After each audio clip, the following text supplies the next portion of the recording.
أرسله بالحق بشيرا ونذيرا وداعيا إلى الله بإذنه وسراجا منيرا وصلى الله تعالى عليه وعلى آله وأصحابه وأزواجه وذرياته وأهل بيته وبارك وسلم تسليما كثيرا كثيرا. أما بعد فأعوذ بالله من الشيطان الرجيم. بسم الله الرحمن الرحيم.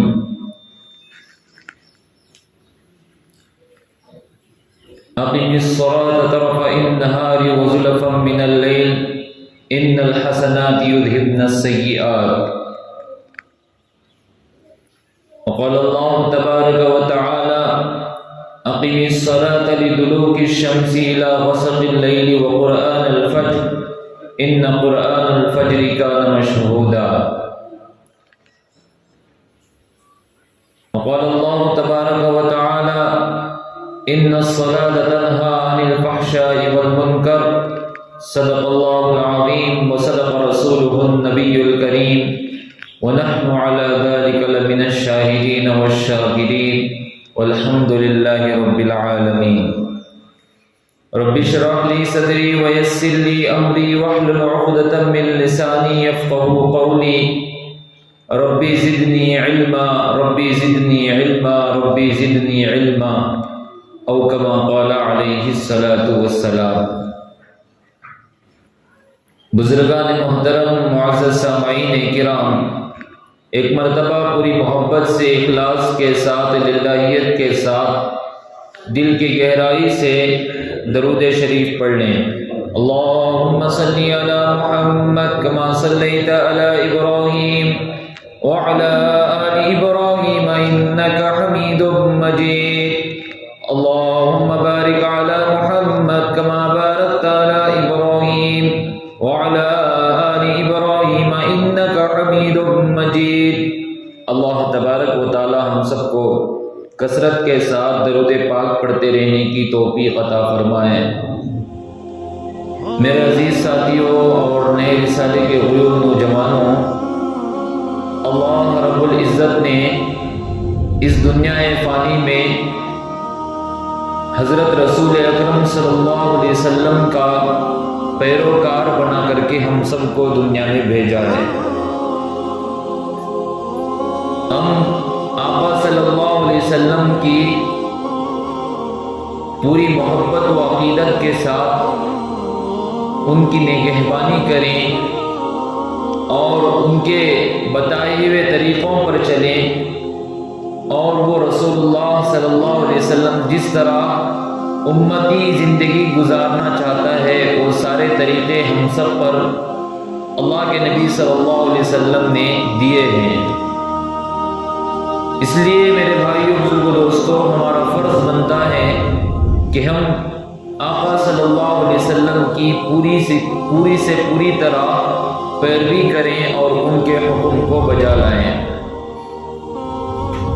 جیسا کہ میں گزشتہ جمعہ میں اولاد کی تربیت اور اولاد نافرمان ہونے کے وجوہات بھی میں نے شروع کیے تھے، لیکن وقت کی کمی اور زیادتی کی وجہ سے میں نے تھوڑا سا مختصر سا بیان کیا. لیکن انشاءاللہ اور کبھی موقع ملے گا تو انشاءاللہ اولاد کی تربیت اور اس کے نافرمان ہونے کے اصول و ضوابط میں آپ کے سامنے بیان کروں گا. لیکن اس وقت میں جو ضروری چیزیں ہیں، جو ضروری بات ہے، وہ اور ضروری باتیں ہیں، لیکن اس کو ہم سب کو سمجھنا اور اسے سوچنا اور اسے اپنی زندگی میں بجا لانا ضروری ہے. جیسا کہ میں نے خطبے میں قرآن کی تلاوت کی ہے، اللہ رب العزت نے اپنی وحدانیت کے بعد رسول اللہ صلی اللہ علیہ وسلم کے لیے اور اس کی امت کے لیے اور ان کی امت کے لیے اہم فریضہ دیا ہے. اور کون سا فریضہ ہے؟ وہ نماز کا فریضہ ہے. آج ہمارے اندر جو سب سے بڑی کمی ہے وہ نماز کی کمی ہے. ہم نماز نہیں پڑھتے، اور اذان ہوتی ہے مسجد کے اوپر اذان لگانے کے لیے، مائک کا انتظام کرنے کے لیے لاکھوں روپے خرچ کیے جاتے ہیں، اور مسجد کو بنانے کے لیے کروڑوں روپے خرچ کیے جاتے ہیں، اور اس کی سہولت کے لیے لاکھوں روپے خرچ کیے جاتے ہیں، صرف اس لیے کہ نمازی صحیح طرح سے آئے اور اس کے لیے پوری ضروریات کا موقع فراہم کیا جاتا ہے، صرف اس لیے کہ اسے کوئی تکلیف نہ پہنچے، سکون کے ساتھ وقار کے ساتھ وہ آئے اور اپنی ضروریات سے بھی فارغ ہو سکتا ہے، وہ آ کر کے 10-15 منٹ اللہ کی بارگاہ میں سجدہ کرے اور اللہ کو راضی کرے۔ اسی لیے مسجد بنایا گیا ہے۔ اگر مسجد بنانا ہو، اگر مسجد کے اندر کوئی اور کام کیا جا سکتا تو ہم مسجد کے اندر بازار بھی لگا سکتے، مسجد کے اندر بڑے بڑے جلسے اور بڑے بڑے بہت ساری جو چیزیں ہیں دنیاوی اعتبار سے وہ بھی کی جا سکتے، اس میں مدرسہ بھی چلا سکتے، ہم اسکول بھی چلا سکتے، لیکن مسجد صرف اس کا نام نہیں ہے، بلکہ اللہ تبارک و تعالیٰ نے مسجد کا نام ہی اس نام پر رکھا ہے کہ سجدے کی جگہ۔ اگر تمہیں کوئی پریشانی ہے تو تم مسجد کے اندر آؤ، سجدہ کرو، اللہ یہ بھی فرمایا، لیکن اس سے پہلے، ان تکالیف سے پہلے، ان فریضوں سے پہلے، ان چیزوں سے پہلے، سب سے پہلے اہم فریضہ ادا کرنے کا ہمیں حکم دیا۔ وہ کیا حکم ہے؟ ہم نماز کو قائم کریں۔ کیا کریں؟ نماز کو قائم کریں۔ لیکن ہمارے اندر جو ہے نماز کا جو سب سے کمزوری ہے نماز کی، وہ ہمارے اندر آ چکی ہے۔ میں نے گزشتہ 3 سالوں سے اس سال میں ہم نے غور کیا کہ رمضان کے بعد جو اس کا رمضان گزرا ہے ابھی اس رمضان کے بعد سے اب تک جو ہے مسجد خالی پڑی ہے۔ اذان ہوتی ہے، امام صاحب بھی منتظر ہیں اور مقتدی بھی منتظر ہیں، 2-3 حضرات کے علاوہ کوئی مسجد کو آنے کے لیے تیار نہیں، 2-3 حضرات کے علاوہ مسجد کو آنے کے لیے تیار نہیں۔ اور جہاں کہیں بھی دعوتیں ہوتی ہیں، کہیں لگائے جاتے ہیں، وہاں پر دیکھیں تو نوجوانوں کی بارش ہوتی ہے۔ اسکول کے پیچھے وہاں پر کھیلنے والے حضرات بہت زیادہ ہیں، اتنے زیادہ ہوتے ہیں کہ ایک نوجوان بھی دعوت دے کہ چلو بھی نماز پڑھ لیں گے 10 منٹ نماز پڑھنے کے بعد پھر آ کر کے ہم کھیلیں گے۔ ایک آدمی بھی دعوت دے گا تو اس کے وجہ سے سارے لوگ سیدھے راستے پر آ جائیں گے۔ اللہ کے نبی نے کیا کہا؟ ایک صحابی آئے اللہ کے نبی صلی اللہ علیہ وسلم کے سامنے آ کر کے شکایت کرنے لگے، اللہ کے نبی، ایک شخص ایسا آدمی ہے جو دن بھر کیا کرتا ہے، رات بھر نفل نمازیں پڑھتا ہے اور دن میں جا کر کے کیا کرتا ہے، چوری، دن بھر نفل نمازیں پڑھتا ہے اور رات بھر جا کر کے کیا کرتا ہے، چوری کرتا ہے۔ تو اللہ کے نبی نے کیا کہا؟ اس کے چوری کرنے پر اس کا ہاتھ کاٹ دو، اسے پکڑ کے لاؤ اور اسے زندان میں ڈال دو، اسے قید کر دو۔ یہ نہیں کہا اللہ کے نبی نے، اللہ کے نبی نے کہا کہ بے شک نمازی اس کو اس کی چوری کرنے سے رکا دے گی، بے شک نمازی اس کو اس کے چوری کرنے سے اسے رکا دے گی۔ 2 آدمی تھے، ایک بیٹا اور باپ۔ بیٹے کی ملازمت کیا تھی؟ پائلٹ کی تھی، یعنی کہ وہ پلین، ہوائی جہاز چلاتا تھا، اور باپ کی ملازمت کیا تھی؟ وہ ملٹری میں تھا۔ ایک مرتبہ گھر آیا، گھر کے اندر آ کر کے دیکھا کہ وہ بیٹا جو ہے نماز نہیں پڑھتا، اور باپ ملٹری تھا، ملٹری ہونے کے ناطے وہ ہمیشہ نماز بھی پڑھتا تھا اور اللہ کی عبادت بھی کرتا تھا۔ ایک مرتبہ باپ نے دعوت دیا کہ بیٹا تم کچھ تھوڑا سا وقت نکال کر کے نماز پڑھ لو، اللہ نے تمہیں بنایا ہے، اس اللہ کا تو تم شکر ادا کر لو۔ اس بیٹے نے کہا کہ ابا جان مجھے تو فرصت ہی نہیں ملتی نماز پڑھنے کے لیے، مجھے وقت ہی نہیں ملتا۔ تو باپ نے کہا کہ بیٹا ایک کام کرو، جب بھی نماز کا وقت آ جائے، فجر کا وقت، ظہر کا وقت ہو یا عصر کا وقت ہو یا مغرب کا وقت ہو یا عشاء کا وقت ہو، اس وقت میں 1-2 آدمی کو نماز پڑھنے کی دعوت دے دے، 1-2 آدمی کو نماز پڑھنے کی کیا کر دے، دعوت دے دے۔ اتنا تو کام کر سکتا ہے تو تو بیٹے نے کہا کہ ہاں ابو جان میں تو اتنا کام کر سکتا ہوں، میں کسی نہ کسی آدمی کو نماز کی کیا کر دوں گا، دعوت دے دوں گا۔ وہ جب بھی ہوائی جہاز میں یا ایئرپورٹ میں جاتا تھا، ایک دو آدمی کو کیا کرتا تھا، نماز کے وقت میں نماز کی دعوت دے دیتا تھا۔ یا ہوائی جہاز چلاتا تھا تو کوئی اور ایک پائلٹ اس کے بازو میں ہوتا تھا، اس کو نماز کی کیا کر دیتا تھا، دعوت دیتا تھا۔ اس طرح کا ایک دن ایسا آیا کہ اسے شرم محسوس ہونے لگی اور وہ داڑھی بھی چھوڑ دیا اور نماز کا پابند بھی ہو گیا۔ وہ ابو جان کے پاس پہنچا کہ ابو جان آپ نے تو مجھے پھنسا دیا ہے۔ کیا کر دیا ہے؟ پھنسا دیا ہے۔ اس کے دعوت دینے کی بنا پر اگر وہ دعوت دیتا رہے، اس پر عمل نہ کرتا رہے تو اس کو بھی شرم محسوس ہوگی۔ کیا ہوگی؟ اس کو بھی شرم محسوس ہوگی۔ اگر کوئی آدمی شادی کی دعوت رکھا ہے، شادی کا جشن رکھا ہے اور اس میں سارے لوگوں کو دعوت دی ہے، سارے لوگوں کو آنے کے لیے کہا ہے اور خود اس میں دعوت میں شریک نہیں ہو سکا، تو اس جشن کا، اس شادی کا کوئی فائدہ ہو سکتا ہے؟ نہیں ہو سکتا۔ اسی بنا پر وہ کہنے لگا کہ ابا آپ نے مجھے پھنسا دیا ہے، میں تو آج جو ہے فرض نمازوں کے ساتھ ساتھ بھی تہجد کی نماز کا بھی پابند ہو گیا۔ تہجد کی نماز کا بھی کیا ہو گیا؟ پابند ہو گیا۔ میں یہ نہیں کہہ رہا کہ تم نماز نہیں پڑھتے رہو، دوسروں کو بھیجتے رہو، لیکن تم اس کی دعوت دیتے رہو۔ ایک دو آدمی کو چلو نماز پڑھ لو، دعوت دیتے رہو، جہاں کہیں بھی ملے دعوت دیتے رہو۔ اس کی بنا پر اللہ تبارک و تعالیٰ تمہیں ہدایت نصیب کر دے گا۔ لیکن آج ہمارے پاس دعوت دینے کا بھی موقع نہیں ہے، نماز کو کسی کے پاس بلانے کا بھی موقع نہیں ہے۔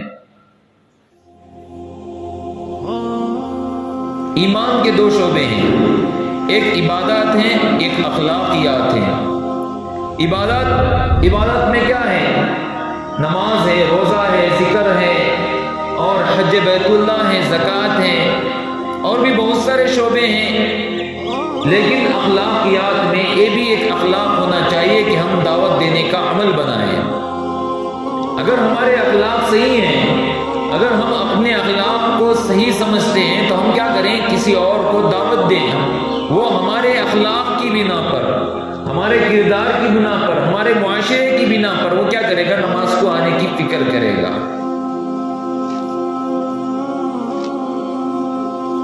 اس لیے میرے بھائیوں، اللہ تبارک و تعالیٰ نے ہمیں انسان، ہمارے نبی صلی اللہ علیہ وسلم کا ہمیں مکلف بنایا، ہمارے نبی صلی اللہ علیہ وسلم کا ہمیں پیروکار بنایا۔ ہمیں ہمارے نبی صلی اللہ علیہ وسلم کی ماننی چاہیے، نہیں ماننی چاہیے؟ ماننی چاہیے۔ اللہ کے نبی صلی اللہ علیہ وسلم کے وفات کا وقت قریب ہے، اللہ کے نبی صلی اللہ علیہ وسلم کے دنیا سے جانے کا وقت قریب ہے۔ ملک الموت آ گئے، حضرت جبریل علیہ السلام اندر ہیں اللہ کے نبی صلی اللہ علیہ وسلم کے پاس۔ ملک الموت آ گئے اور آ کر کے اجازت لینے لگے اللہ کے نبی صلی اللہ علیہ وسلم سے۔ آ کر کے اجازت لی، کیا اللہ کے نبی صلی اللہ علیہ وسلم سے جا کر کے پوچھو کہ میں اندر آ سکتا ہوں؟ تو انہوں نے سلام کیا، سلام کر کر کے کیا کر دیا؟ اجازت لینے کے بعد اللہ کے نبی صلی اللہ علیہ وسلم نے اجازت دے دی، اندر آئے اور آ کر کے کیا پوچھا؟ چلو اللہ بنا رہا ہے، میں تمہاری جان نکالنے والا ہوں، یہ نہیں پوچھا۔ اللہ کے نبی صلی اللہ علیہ وسلم کو کیا پوچھا کیا؟ کہ تمہارے اللہ تبارک و تعالیٰ کی طرف سے حاضری ہونے کا اللہ تبارک و تعالیٰ نے تمہیں مجھے بھیجا ہے کہ میں اللہ کے سامنے تمہیں حاضر کرنا چاہتا ہوں۔ تو اللہ کے نبی صلی اللہ علیہ وسلم نے کہا کہ مجھے لے جانے سے پہلے میں آپ سے یہ سوال کرنا چاہتا ہوں، جاؤ اللہ سے یہ سوال کر کے آؤ، یہ پوچھ کر کے آؤ میرے جانے کے بعد میری امت کا کیا ہوگا؟ میری امت کا کیا ہوگا؟ میری امت سیدھے راستے پر رہے گی یا غلط راستے پر جائے گی، یا شیطان کے نقش قدم پر چلے گی، یا رسولوں کے اور اولیاء اللہ کے صحابہ کے نقش قدم پر چلے گی؟ جاؤ، جا کر کے پوچھ کر کے آؤ۔ موت کا وقت قریب ہے، نزاکی حالت میں ہے اللہ کے نبی صلی اللہ علیہ وسلم، پوچھ رہے ہیں کس کے لیے؟ اپنے لیے نہیں پوچھ رہے، حضرت حسین رضی اللہ تعالیٰ عنہ کے آگے میں کیا ہونے والا ہے، ان کی حالت کیا ہونے والی ہے وہ سب معلوم ہے، لیکن وہ نہیں پوچھ رہے، لیکن امت کا حال پوچھ رہے۔ جاؤ، جا کر کے امت کا حال پوچھ کر کے آؤ، اللہ کیا کرنے والے ہیں۔ تو پھر گئے حضرت اسرائیل علیہ السلام جا کر کے پوچھ کر کے آئے اور کہا کہ اللہ کے نبی صلی اللہ علیہ وسلم آپ کے جانے کے بعد اللہ تبارک و تعالیٰ آپ کی امت کو اکیلا نہیں چھوڑیں گے بلکہ ان کا ساتھ دیں گے، ان کا ساتھ دیں گے، ان کی ہر تکلیف کو دور کریں گے، ان کو راستہ بتانے کے لیے اللہ تبارک و تعالیٰ بہت راستے بہت راہیں کھولیں گے۔ اللہ تبارک و تعالیٰ تم سے اب ملاقات کرنا چاہتے ہیں۔ تو اس کے بعد اللہ کے نبی صلی اللہ علیہ وسلم نے اجازت دی، اور جب موت کا وقت قریب ہو رہا تھا تو تب اللہ کے نبی صلی اللہ علیہ وسلم کی زبان پر دو چیزیں تھیں، ایک نماز کو قائم کرنے کی اور دوسرا غلاموں کی عزت کرنے کی اور ان کا احترام کرنے کی، ان کا پورے کا پورا حق ادا کرنے کی۔ دو چیزیں اللہ کے نبی صلی اللہ علیہ وسلم نے وفات کے وقت میں کہی ہیں۔ لیکن آج ہم ہیں کہ اللہ کے نبی صلی اللہ علیہ وسلم کے امتی ہونے کے ناطے نماز پڑھنا نہیں چاہتے، مسجد کو آنا نہیں چاہتے۔ کیا ہم امتی ہیں؟ ذرا بتاؤ، اگر بیٹا اپنے باپ کے گھر نہ جائے تو کیا وہ بیٹا بن سکتا ہے؟ اپنے باپ کو راضی کر سکتا ہے؟ نہیں راضی کرتا۔ وہاں پر باپ ناراض ہے، ماں ناراض ہے، وہ گھر جانے کے لیے تیار نہیں ہے۔ اتنا ناراض کیا ہم اللہ کے نبی صلی اللہ علیہ وسلم کو، خدا جانے اللہ تبارک و تعالی ہم سب کا کیا کرنے والے ہیں۔ اللہ فرماتے ہیں قرآن پاک میں، جو لوگ اللہ کی کہی ہوئی باتوں کو نہیں مانیں گے، جو لوگ رسول اللہ صلی اللہ علیہ وسلم کی پیروی نہیں کریں گے اور ان کے حکم کو اور ان کی سنتوں کو چھوڑ دیں گے، تو میں ان پر کیا کر دوں گا؟ عذاب مسلط کر دوں گا، عذاب نازل کر دوں گا۔ عذابات تو تھوڑے کر کے آ رہے ہیں، لیکن ہمارا بھی وقت آئے گا، اس عذابات میں ہمارا بھی وقت آئے گا، ہم بھی یہاں سے جائیں گے، اس عذاب میں ہم بھی مبتلا ہوں گے۔ اس لیے میرے بھائیوں، اللہ کے نبی صلی اللہ علیہ وسلم کے سچے پکے امتی بنو، اور ہمارے نبی نے جس چیز کا کرنے کا حکم دیا ہے اس چیز کو کرو، اور جس کو نہ کرنے کا حکم دیا ہے اس کو چھوڑنے کی کوشش کرو، اور اسے چھوڑنے کی پوری کوشش کرو۔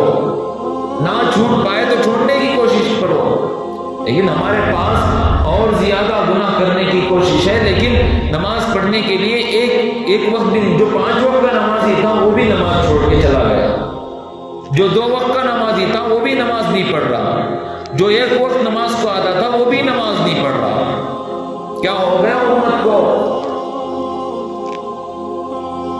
کیا اللہ کے نبی صلی اللہ علیہ وسلم آپ کے پاس پیسے بھیجنا چاہیے، برکت بھیجنا چاہیے؟ کیا آپ کے گھروں پر اللہ کے نبی صلی اللہ علیہ وسلم کی رحمت نازل ہونی چاہیے؟ اللہ کی رحمت نازل ہونی چاہیے۔ جس قانون کا ہم پالن کر رہے ہیں اس سے کم درجے، اس کا 10% یا 5% اللہ کا اور اللہ کے رسول صلی اللہ علیہ وسلم کے قانون کا پالن کر لیں گے تو اللہ تبارک و تعالیٰ اس دنیا میں بھی ہمیں کامیاب کر دے گا اور آخرت میں بھی کامیاب کر دے گا۔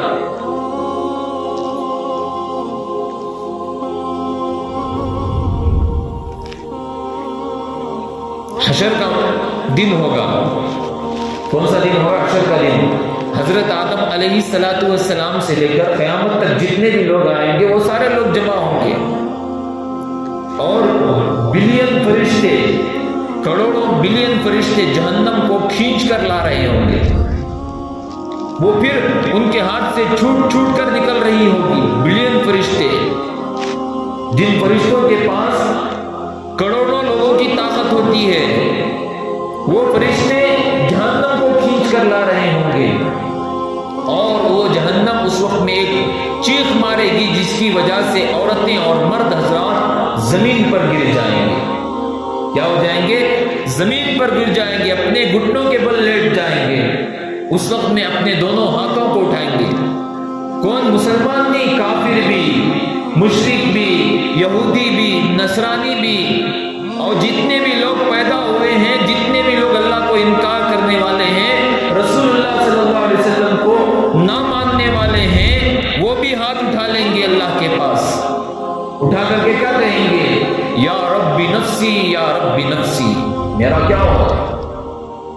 باپ اپنی بیٹے کی فکر نہیں کرے گا، ماں اپنی بیٹی کی فکر نہیں کرے گی، بھائی اپنی بہن کی فکر نہیں کرے گا، بہن اپنے بھائی کی فکر نہیں کرے گی، کوئی کسی کا نہیں ہوگا، یہاں تک کہ یہ عالم ہوگا کہ حضرات انبیاء علیہ السلام، حضرت عیسیٰ علیہ السلام بڑے مخرب اور بڑے عالیشان نبی ہیں، جن نبیوں کے کارنامے ہم نے سنے ہیں اور ان کے واقعات ہم نے دیکھے ہیں، وہ بھی اپنے ماں کو چھوڑ کر، حضرت عیسیٰ بھی اپنی مریم علیہ السلام کو چھوڑ کر اپنے نفس کی پکاریں گے، یا اللہ میرا کیا ہوگا؟ مریم علیہ السلام جو حضرت عیسیٰ علیہ السلام ان کے بیٹے ہیں، ان کو چھوڑ کر وہ اپنے نفس کو پکاریں گے، حضرت ابراہیم علیہ السلام، حضرت اسماعیل علیہ السلام کو چھوڑ کر، حضرت اسحاق علیہ السلام کو چھوڑ کر اپنے نفس کو پکاریں گے، حضرت آدم علیہ السلام اپنی بیوی حضرت حوا کو چھوڑ کر اپنے نفس کو پکاریں گی، حضرت موسیٰ علیہ السلام اپنے بھائی ہارون علیہ السلام کو چھوڑ دیں گے، اپنے نفس کو پکاریں گے، یا ربی نفسی، میرا کیا ہوگا؟ میرا کیا ہوگا؟ مجھے جہنم میں ڈالا جائے گا یا جنت میں ڈالا جائے گا؟ میرے ساتھ کیا کیا جائے گا مجھے پتا نہیں۔ سب بھی اللہ کے دربار میں ہاتھ اٹھائے ہوئے یا ربی نفسی یا ربی نفسی۔ نبی بھی، ولی بھی، یہاں تک کہ حضرت ہم شیخ عبد القادر جیلانی رحمۃ اللہ علیہ کو زیادہ جانتے ہیں، خواجہ پیران پیر فیض سبحانی ان کو زیادہ جانتے ہیں، خواجہ معین الدین چشتی رحمۃ اللہ علیہ کو ہم زیادہ جانتے ہیں، حضرت علی رضی اللہ تعالیٰ عنہ کو ہم زیادہ جانتے ہیں، وہ بھی یا ربی نفسی کے عالم میں ہوں گے۔ وہ بھی کیا ہوں گے؟ یا ربی نفسی کے عالم میں ہوں گے۔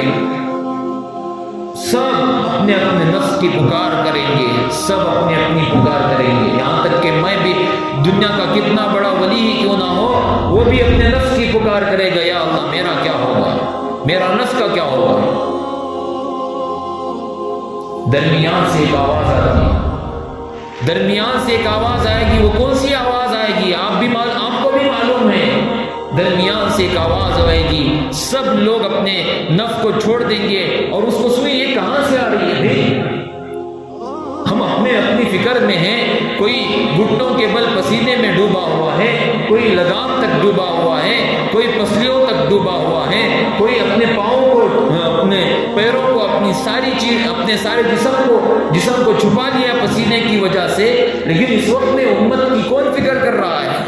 سارے لوگ دیکھیں گے، نبی دیکھیں گے، صحابی دیکھیں گے، اولیاء کرام دیکھیں گے، ہم دیکھیں گے اور سارے لوگ دیکھیں گے، کون پکارا؟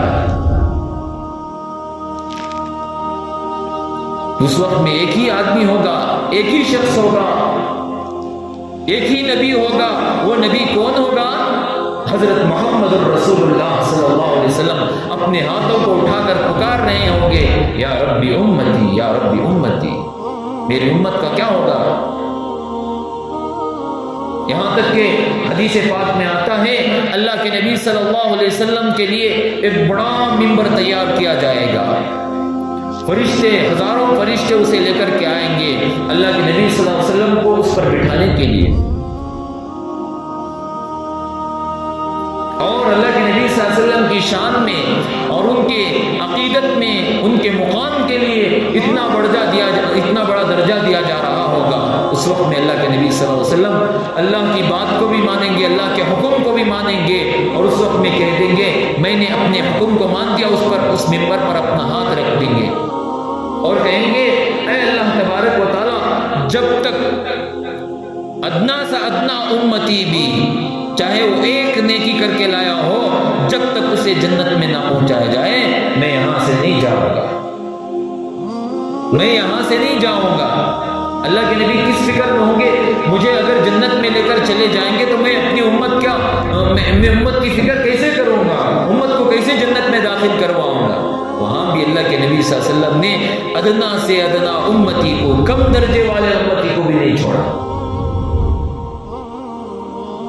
آج ہم ہیں کہ ان کے سنتوں کو ٹھکرا دیتے ہیں، آج ہم ہیں کہ ان کے سارے کاموں کو اپنے گھروں میں اجاڑ دیتے ہیں، بچی نافرمان ہے، بچہ نافرمان ہے، بیوی نافرمان ہے، گھر والے نافرمان ہیں، سب لوگ نافرمان ہو گئے صرف اس وجہ سے کہ ہم نے نبی کی سنت کو چھوڑا ہے۔ اس لیے میرے بھائی بزرگ دوستوں، ہم نماز کو قائم کریں، ہم نماز کو قائم کریں۔ جو نماز اللہ کے نبی صلی اللہ علیہ وسلم نے 50 سے 5 کرا کر کے لائی ہے، اس نماز کو قائم کریں۔ اگر اللہ تبارک و تعالیٰ خدا نہ خواستہ 50 نمازیں دے دیتا تو ہمارے اوپر کتنے گناہوں کا بوجھ لگ جاتا ہے، کتنے گناہ ہم پر نازل ہو جاتے ہیں۔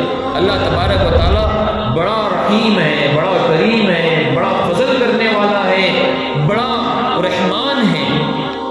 آج لوگ دیکھیے ڈرگس بھی بیچ رہے ہیں، شراب بھی پی رہے ہیں، شراب بھی بیچ رہے ہیں، دھوکہ بھی دے رہے ہیں، زنا بھی کر رہے ہیں۔ اتنے گناہ اس دنیا میں، اتنے گناہ ہیں، یہاں تک کہ ایسا وقت آ گیا ہے کہ اپنی ماں کے ساتھ زنا کرنے سے بھی دریغ نہیں کرتے، اپنی بہن کے ساتھ زنا کرنے سے بھی دریغ نہیں کرتے۔ ایسا وقت آیا ہے کہ قوم لوط کے قوم نے کیا کیا تھا؟ مرد سے صحبت کی تھی، اس وجہ سے اللہ تعالیٰ نے ان کو غرق کر دیا۔ جس طرح وہ زمین میں چلتے تھے اس زمین کو الٹا پلٹ کر راکھ کر دیا۔ آج وہ بھی گناہ ہیں ہمارے پاس، کون سے گناہ نہیں ہیں؟ پچھلی امتوں میں اللہ تبارک و تعالیٰ ایک گناہ کی وجہ سے اللہ تعالیٰ عذاب نازل کر دیتا تھا۔ آج ہمارے پاس پچھلی امتوں کے کتنے گناہ ہیں، ان گناہوں سے زیادہ ہمارے پاس گناہ ہیں، ان گناہوں سے زیادہ ہمارے پاس گناہ ہیں۔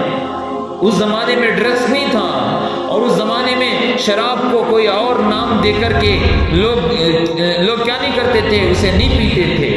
لیکن آج ہمارے زمانے میں مسلمان بھی ہیں، غیر لوگ بھی ہیں، سب لوگ اس میں مشغول ہیں۔ میرے بھائیوں، چھوٹا سا محلہ 30 لوگوں کا محلہ ہے، وہاں پر بھی کیا کیا جا رہا ہے؟ ڈرگس بیچے جا رہے ہیں، شراب پی جا رہی ہے، جوا کھیلا جا رہا ہے، اور ماں باپ کو گھروں سے باہر نکالا جا رہا ہے، اور وہاں پر لوگ کھلم کھلا ناچ رہے ہیں، اپنے گھر والوں کو چھوڑ کر غیروں کے ساتھ صحبت کرنے میں لگے ہوئے ہیں، اور اس طرح گناہوں میں مشغول ہیں۔ کوئی اپنی زندگی کی فکر نہیں کر رہا، کوئی اپنی نہیں سوچ رہا، کوئی اپنے آئندہ فیوچر کی نہیں سوچ رہا، قبر میں جانے کی کوئی نہیں سوچ رہا، آخرت کی کوئی تیاری نہیں کر رہا، لیکن ہر آدمی گناہ میں مشغول ہے، ہر آدمی ہے گناہ میں مشغول۔ کوئی موبائل کے اندر ایک اچھا سا ویڈیو آ گیا، ایک اچھی سی بات آ گئی، اذان ہو رہی ہے تو اسے کیا کر دیتے ہیں؟ سلو کر کے اسے سنتے ہیں۔ ٹی وی بھی ایسے ہی چلائی جاتی ہے، ٹی وی گھروں کے اندر چلتی رہتی ہے، لیکن ساؤنڈ کم کر دیا جاتا ہے، اسے دیکھا بھی جاتا ہے، اذان کا جواب دینے کے بجائے اسے دیکھے بھی جاتا ہے۔ یہاں تک کہ ہم نے رسول اللہ صلی اللہ علیہ وسلم کی سنت، چھوٹی سی سنت کو بھی ہم نے نہیں چھوڑا۔ ہر سنت پر ہم نے دخل اندازی کی، ہر سنت پر اللہ کے نبی صلی اللہ علیہ وسلم کو ہم نے ناراض کیا۔ اتنی ناراضگی کوئی اپنی ماں اپنی بیٹی سے نہیں ہوتی، اتنی ناراضگی باپ اپنے بیٹے سے نہیں ہوتا، اتنا ناراض ہم نے کر دیا۔ اللہ کے نبی صلی اللہ علیہ وسلم اللہ والوں کے خواب میں آتے ہیں اور آ کر کے رو رو کر کے اپنی امت کا حال سناتے ہیں، اپنی امت کا حال سناتے ہیں۔ آج ہمارے پاس کیا ہے؟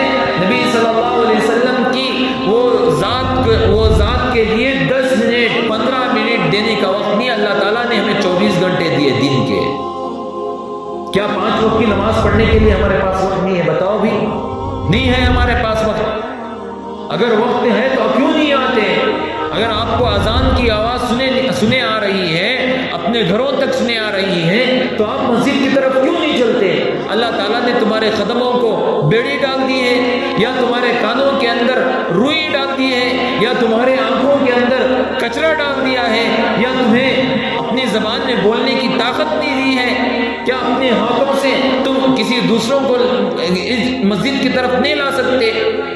اللہ تعالیٰ نے ہمیں صحیح سالم رکھا ہے، ہمارے ہاتھ بھی صحیح ہیں، پیر بھی صحیح ہیں، آنکھ بھی صحیح ہے، کان بھی صحیح ہیں، سب کچھ صحیح ہے۔ اللہ تعالیٰ نے اتنی نعمت دی ہے، پھر بھی اس نعمت کا ہم ناشکرے بن گئے، پھر اس نعمت کے ہم ناشکرے بن گئے۔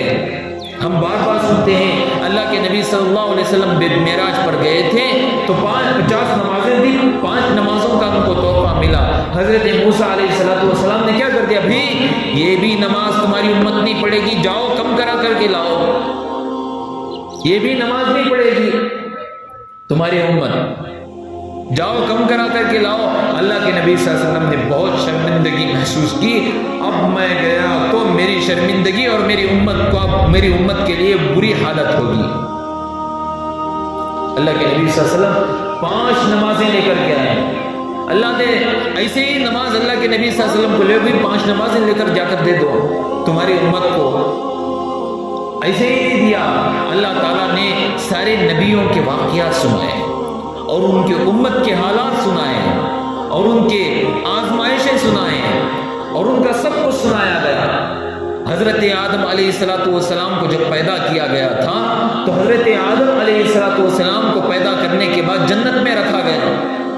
جنت میں ایک بھول کی وجہ سے اللہ تعالیٰ نے کیا کر دیا؟ حضرت آدم کو، حوا کو کیا کر دیا؟ دنیا میں بھیج دیا۔ حضرت آدم علیہ السلام دنیا میں آ کر کے توبہ کی، اللہ سے دعائیں کی، کتنے سال؟ 10 سال، 20 سال، 30 سال، 40 سال، 50 سال، 300 سال۔ روایت کہتے ہیں، راوی کہتا ہے کہ حضرت آدم علیہ السلام نے اللہ سے معافی مانگی 300 سال۔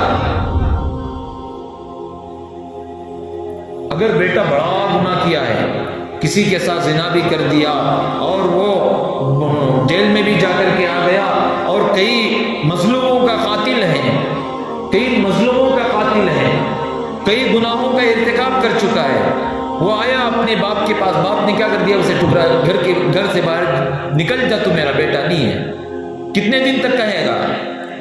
2 مہینے کہے گا، 3 مہینے کہے گا، 4تھے مہینہ وہ بھی بھول جائے گا، اپنے بیٹے کو بلا لے گا گھر میں، آخر کار اس کا ہی تو بیٹا ہے، اس کو بھی بلا لے گا اپنے گھر میں۔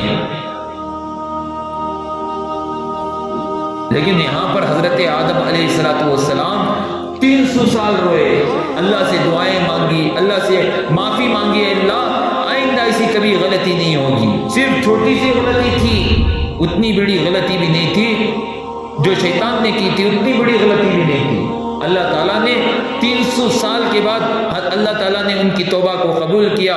توبہ کو قبول کرنے کے بعد حضرت آدم علیہ السلام نے اس توبہ کو قبول ہونے کے شکر میں اور اس کی خوشی میں اللہ تبارک و تعالیٰ حضرت آدم علیہ السلام نے اللہ کے سامنے کھڑے ہو کر کے 2 رکعت فجر کے وقت میں نماز پڑھی اور کہا کہ حضرت آدم علیہ السلام کو کہا کہ میں نے تجھے تو آج معاف کر دیا، ایک دعا ہے اس دعا کے ذریعے سے، بلکہ تو نہیں، قیامت تک جتنے بھی لوگ آئیں گے اس دعا کو پڑھتے رہیں گے، اللہ تعالیٰ سب لوگوں کو معاف کرتا چلا جائے گا۔ اور کون سی دعا ہے؟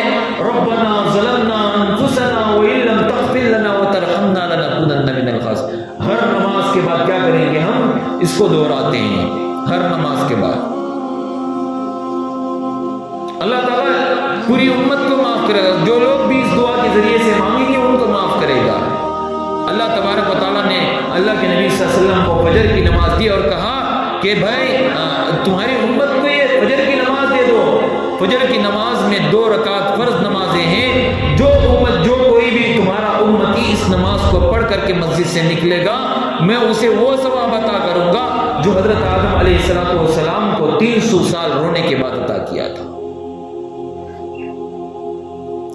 300 سال اللہ تبارک و تعالیٰ نے معافی مانگنے کے بعد ان کو ثواب، اللہ تعالیٰ نے ان کو ثواب دیا۔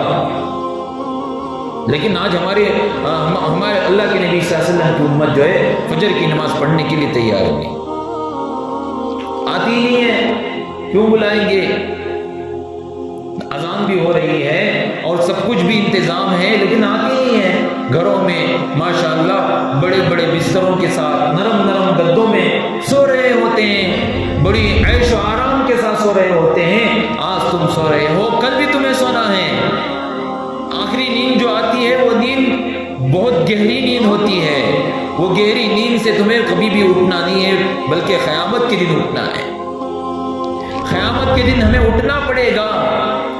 اس فجر کی نماز کو چھوڑ کر سو رہے ہیں، جتنا بڑا ثواب، لیکن ہمیں نظر نہیں آتا، ہمیں اللہ بھی نظر نہیں آتا، رسول بھی نظر نہیں آتا، کوئی بھی نظر، لیکن ایمان تو ہے ہمارے پاس، رسول اللہ صلی اللہ علیہ وسلم کا لایا ہوا دین تو ہے ہمارے پاس، ہم مسلمان کہتے ہیں۔ کوئی بھی آپ کارڈ لے لو، اس کارڈ کے اندر کون سا نام ہے آپ کا؟ عبداللہ ہے، احمد ہے، محمد ہے، کسی کا نام کوئی اور مسلمان کے جو نام ہوتے ہیں وہ نام ہے آپ کے پاس، نبیوں کے نام ہیں، صحابہ کے نام ہیں۔ پہچانت تو مسلمان کی ہے، پہچانت تو رسول اللہ صلی اللہ علیہ وسلم کی امتی کی ہے، لیکن امتی ہونے کا فرض ہم نہیں نبھا رہے۔ یہ کیا ہو گیا ہم سب کو؟ اس لیے میرے بھائیوں، اللہ تبارک و تعالیٰ نے اتنا بڑا ثواب ہمیں دیا ہے، ہم فجر کی نماز کو آئیں اور اس ثواب کو حاصل کریں اور امتی ہونے کا حق ادا کریں، رسول اللہ صلی اللہ علیہ وسلم کو راضی کریں، اللہ کو راضی کریں۔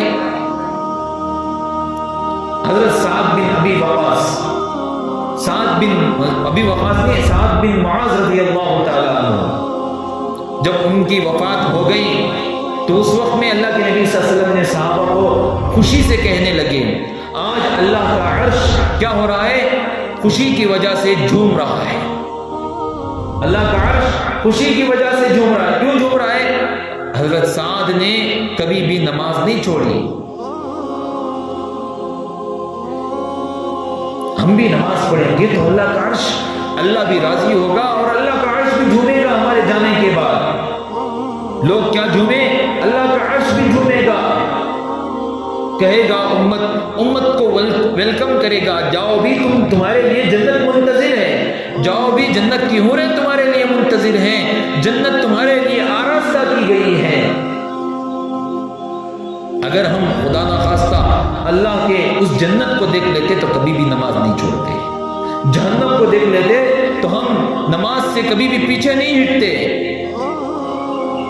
ہمیں جنت بھی نہیں دیکھی، جہنم بھی نہیں دیکھی، لیکن اس کے ساری چیزیں ہمیں معلوم ہیں، جنت میں کیا کیا جاتا ہے، جہنم میں کیا کیا جاتا ہے، سب معلوم ہے ہم سب کو۔ وہ سب اللہ تبارک و تعالیٰ نے ہمیں بھیجا ہے، ہم سب کو معلوم کرایا ہے، اس لیے کہ ہم معلوم کر کے اس سے فائدہ اٹھائیں، اس سے وہ علم حاصل کر سکیں جس سے ہمیں بھی فائدہ ملے اور دوسروں کو بھی فائدہ ملے۔ اور ظہر کی نماز کا وقت ہے۔ ظہر کی نماز میں حضرت ابراہیم علیہ السلام کے لیے آزمائش دی گئی تھی۔ اللہ تعالیٰ نے کہا کہ بھائی تم کیا کرو، حضرت اسماعیل کو لو اور جنگل میں جاؤ، اسے ذبح کر دو۔ حضرت ابراہیم علیہ السلام اپنے بیٹے کے پاس جاتے ہیں اور جا کر کے بیٹے ہیں کہ بیٹا تم تیار ہو جاؤ، میں تمہیں آج کیا کرنے والا ہوں، ذبح کرنے والا ہوں، کاٹنے والا ہوں، تمہاری گردن تمہارے تن سے جدا کرنے والا ہوں۔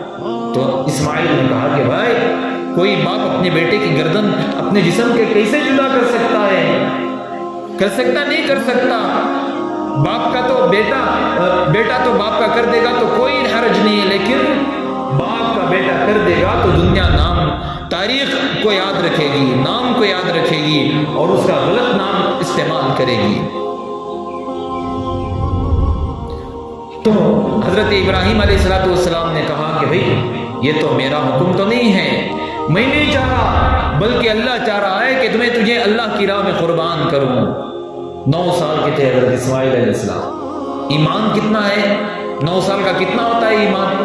پیچھے بچے بیٹھے ہیں، ان کا ایمان دیکھو کتنا ہوتا ہے، کھیلنے کودنے کی عمر ہے اور ابھی بچپنے کی عمر ہے، ان کا ایمان ہی نہیں ہوتا، بلکہ وہ صرف کوئی باپ نماز پڑھنے کے لیے جا رہا، بڑا بھائی نماز پڑھنے کے لیے جا رہا، کوئی رشتہ دار نماز پڑھنے کے لیے جا رہا، وہ بھی آ جاتے ہیں، بڑوں کو دیکھ کر کیا کرتے ہیں، وہ بھی آ جاتے ہیں، اکابر مجرمی۔ ہاں اگر بڑا آدمی مجرم ہے تو چھوٹا بھی مجرم ہو جائے گا، اگر بڑے مجرم ہیں تو چھوٹے بھی مجرم ہو جائیں، بڑے کو دیکھ کر کے چھوٹا سکھائے، بولتے ہیں نا جیسی کرنی ویسی بھرنی، باپ جیسا ہے بیٹا بھی ویسا بنے، جیسی کرنی ویسی بھرنی۔ حضرت اسماعیل علیہ السلام کو کہا کہ بیٹا یہ میں نہیں چاہتا، اللہ کا حکم ہے، اللہ کا حکم ہے۔ تو حضرت اسماعیل نے کیا کہا؟ اگر اللہ کا حکم ہے تو اللہ تبارک و تعالیٰ دنیا کے اندر ایسے ہزاروں اسماعیل بھی پیدا کر دے، میں اللہ کی راہ میں قربان کرنے کے لیے تیار ہوں، میں اللہ کی راہ میں اس گردن کو دینے کے لیے تیار ہوں، مجھے 1000 مرتبہ اللہ تعالیٰ زندہ بھی کر دے، میں اللہ کی راہ میں قربان ہونے کے لیے تیار ہوں، چلو لے کر کے چلو مجھے جنگل میں قربان ہونے کے لیے تیار ہوں۔ تیار ہو گئے، حضرت اسماعیل تیار ہو گئے اور جنگل میں چلتے گئے۔ حضرت ابراہیم علیہ السلام نے چھری تیز کی اور حضرت اسماعیل علیہ السلام لیٹے ہوئے تھے۔ اسماعیل علیہ السلام نے کہا کہ ابو جان، میرے ہاتھ پیر تو آپ نے بند دیے ہیں، لیکن مجھے الٹا لٹا دو، مجھے سیدھا نہ لٹاؤ، میں آپ کو قربان کرنے کا طریقہ سکھا رہا ہوں، مجھے الٹا لٹا دو، مجھے سیدھا نہ لٹاؤ۔ اگر تم سیدھا لٹا کر کے مجھے ذبح کرو گے، مجھے کاٹو گے، میری گردن کو میرے تن سے الگ کرو گے، تو آپ باپ ہیں، آپ رحم کی وجہ سے مجھے چھوڑ دیں گے، میرے گلے کو نہیں کاٹیں گے۔ آپ مجھے الٹا لٹا دیں، اس کے بعد چھری کو چلائیں گے تو آٹومیٹکلی چلے جائے گی، میں اللہ کی راہ میں قربان ہوں، اللہ میری اس کاوش کو قبول کر لے گا۔ جیسے ہی جیسے ہی حضرت اسماعیل کو الٹا لٹایا گیا، ابراہیم علیہ السلام نے چھری تیز کی اور تیز کرنے کے بعد چھری گردن پر رکھنے ہی والے تھے تو قرآن کریم نے کہا کہ بھائی بات بالکل پکی ہونے والی ہے۔ حضرت جبریل علیہ السلام کو کہا کہ بھائی جبریل علیہ السلام تم جاؤ اور حضرت اسماعیل کو ہٹاؤ اور وہاں پر دمبے کو رکھ دو، جانور کو رکھ دو۔ حضرت اسماعیل علیہ السلام کے پاس جبریل آئے، اسماعیل کو ہٹایا اور جانور کو رکھا، چھری چلی تو کس پر چلی؟ جانور پر چلی اور حضرت اسماعیل علیہ السلام بچ گئے۔ دیکھا کہ بیٹا بچ گیا اور قربانی بھی ہو گئی۔ اللہ تعالیٰ نے کہا کہ اے ابراہیم، تم نے سچ کر کے بتایا، اللہ تبارک و تعالیٰ نے تمہاری آزمائش کو دنیا تک کے لیے، قیامت تک آنے والوں کے لیے نصیحت بنا دیا۔ آج ہم حج کو جاتے ہیں، ساری چیزیں جتنے بھی حج کے اندر ہوتی ہیں، عرفہ کی صحیح کرنا ہو اور طواف کرنا ہو، یہ حضرت ابراہیم علیہ السلام سے ہی ہم نے سیکھا ہے، ان کی وجہ سے ہی ہمیں حج کرنے کا موقع فراہم ہوا ہے۔ حضرت اسماعیل علیہ السلام زندہ تھے تو ابراہیم علیہ السلام نے ان کی خوشی میں 4 رکعت نماز پڑھی شکرانے کے طور پر۔ اللہ تبارک و تعالیٰ نے کہا کہ ابراہیم علیہ السلام نماز سے فارغ ہوئے، اللہ کے نبی معراج پر تھے، اللہ کے نبی کو کہا کہ اے اللہ کے نبی، تمہاری امت کو 4 رکعت ظہر کی نماز دے دو، 4 رکعت کیا کر دو؟ ظہر کی نماز دے دو، میں تمہاری امت، جو کوئی بھی تمہارا امتی 4 رکعت ظہر کی نماز پڑھ کر کے نکل کر رہا ہوگا، میں اس کو وہ ثواب عطا کروں گا میں اس کو وہ ثواب دوں گا جو باپ اپنے بیٹے کو اللہ کی راہ میں قربان کیا ہے۔ بیٹے کو قربان کرنے کا ثواب ہے۔ اور تیسرا، حضرت عزیر علیہ السلام عصر کی نماز ہے، حضرت عزیر علیہ السلام جا رہے ہیں اور ان کے دل میں خیال پیدا ہوگا، اے اللہ ہم جب مر جائیں گے، مٹ جائیں گے، مٹی ہو جائیں گے، اے اللہ تو ہم سب کو واپس کیسے پیدا کرے گا؟ ان کو خیال پیدا ہوا تو اللہ تبارک و تعالیٰ نے ان کے لیے 100 سال کے لیے موت دے دی۔ 100 سال کے بعد وہ زندہ ہوئے اور زندہ ہونے کے بعد جا کر کے باہر دیکھا تو کوئی جاننے والا نہیں، کوئی پہچاننے والا نہیں، کوئی ان کو وہ جانتا ہی نہیں ہے۔ تو انہوں نے وہ سمجھ گئے کہ بھئی اللہ تبارک و تعالیٰ کتنے ہی سالوں کے بعد زندہ بھی کر سکتا ہے اور بیمار بھی کر سکتا ہے۔ اسی کے طور پر حضرت عزیر علیہ السلام نے 4 رکعت عصر کی نماز پڑھی، 4 رکعت عصر کی نماز شکرانے کے طور پڑھی تو اللہ کے نبی صلی اللہ علیہ وسلم کو دیا گیا، اے اللہ کے نبی تمہاری امت کو کیا کر دو، یہ 4 رکعت عصر کی نماز پڑھ کے عصر کی نماز دے دو، میں ان کو وہ یقین اور ایمان دوں گا جو حضرت عزیر علیہ السلام کو 100 سال زندہ ہونے کے بعد ایمان دیا تھا۔ حضرت ایوب علیہ السلام جو ان کے جسم میں کیڑے لگے ہوئے تھے، ٹائم بالکل بہت ہو گیا لیکن 2-3 باتیں اس کے بعد میں اپنے بیان ختم کر دوں گا۔ تو اللہ حضرت ایوب علیہ السلام کے جسم میں کیا کر دیے تھے؟ کیڑے پڑ گئے تھے اور وہ اپنی بیوی سے جھگڑا کرنے لگے تھے، اللہ تعالیٰ بھی ناراض ہو گیا، بیوی بھی ناراض ہو گئی اور اس کے بعد اللہ کے حضرت ایوب علیہ السلام اتنا روئے قرآن کریم نے لکھا ہے کہ رونے والے روتے ہیں، لیکن حضرت ایوب جیسا رونے والا دنیا میں آج تک پیدا بھی نہیں ہوگا۔ اور اللہ کے نبی حضرت ایوب علیہ السلام شکرانے کے طور پر 4 رکعت کی نیت باندھی اور 3 رکعت پڑھے ہی تھے، 4تھی رکعت کو اٹھنے لگے تو زمین پر گر گئے۔ اللہ تعالیٰ نے کہا کہ اے ایوب، تمہیں 3 رکعت پڑھنے پر میں 4 رکعت نماز پڑھنے کا تمہیں ثواب دوں گا۔ اور اس کے بعد اللہ کے نبی صلی اللہ علیہ وسلم معراج پر کیا کرنے لگے؟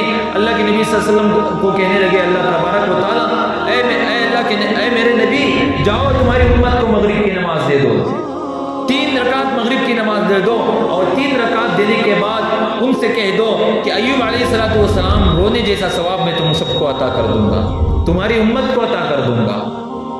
اور عشاء کی نماز آتی ہے، اللہ کے نبی صلی اللہ علیہ وسلم نے کہا کہ اللہ تبارک و تعالیٰ آپ نے 4 نمازیں چاروں نمازوں میں نبی کا واقعہ بتایا۔ فجر پڑھے تو آدم کا ثواب ملے، ظہر پڑھے تو ابراہیم کا ثواب ملے، عصر پڑھے تو عزیر کا ثواب ملے، مغرب پڑھے تو ایوب کا ثواب ملے، ایک نماز میری طرف سے تو دے دے۔ تو اللہ تعالیٰ نے کہا کہ جاؤ امت سے کہو کہ جو کوئی بھی آدمی عشاء کی نماز پڑھے گا وہ اللہ کے نبی صلی اللہ علیہ وسلم کے ساتھ کیا ہوگا؟ قیامت کے میدان میں قرب حاصل ہوگا۔ لیکن آج ہمارے پاس کیا ہے؟ نماز پڑھنے کے لیے وقت نہیں ہے، ہمارے پاس کھیلنے کے لیے، بیکار وقت گزارنے کے لیے، موبائل فون میں ٹائم پاس کرنے کے لیے، آپس میں بیٹھ کر کے باتیں کرنے کے لیے وقت ہے، لیکن 15 منٹ وقت نکال کر کے ہم نماز پڑھنے کے لیے نہیں آتے۔ اس لیے میرے بھائیو ارادہ کرو، اللہ تبارک و تعالیٰ ہم نے جب تک بھی زندگی دے رکھی ہے ہم انشاءاللہ کیا کریں گے؟ نماز پر قائم رہیں گے اور نمازوں کو ادا کرتے رہیں گے، کہو بھی انشاءاللہ۔ اللہ تبارک و تعالیٰ ہم سب کو کہنے سننے سے زیادہ عمل کی توفیق عطا فرمائے، آمین۔ وآخر دعوانا الحمدللہ رب العالمین۔ جو ذرا سنت نہ پڑھیں سنتوں سے